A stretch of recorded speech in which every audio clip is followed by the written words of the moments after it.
Y damos comienzo a la subasta con el lote número 249, que consiste en un maravilloso contrato temporal como reponedor de una gran superficie. El lote tiene un sueldo de salida de 1.000 euros brutos al mes.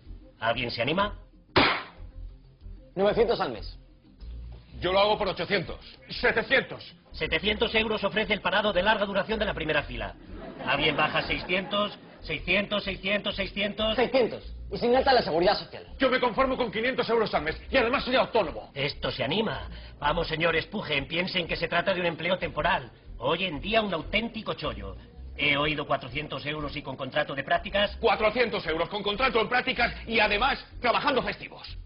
300 cobrando en negro y sin vacaciones. 300 euros ofrece el sin papeles de la esquina. Muy bien. La puja está muy caliente, señores. Estamos en 300 euros y unas condiciones que no aceptaría ni un sindicato de Bangladesh.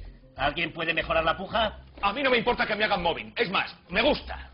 Yo soy un pelota. Prometo lamer el culo del jefe todos los días. Yo además de lameculo soy esquirol. Vaya, vaya, esta oferta sí que es difícil de igualar. ¿Alguien puede mejorarla? ¿Nadie? Esquirol a la 1, Esquirol a las 2... Yo soy estéril, no puedo quedarme embarazada. Adjudicado a la parada estéril del fondo. Mierda. ¿Cómo no se me ha ocurrido antes lo de estéril? Si es que soy un normal. ¿Eres un normal? Coño, pues haberlo dicho antes, que eso desgrava.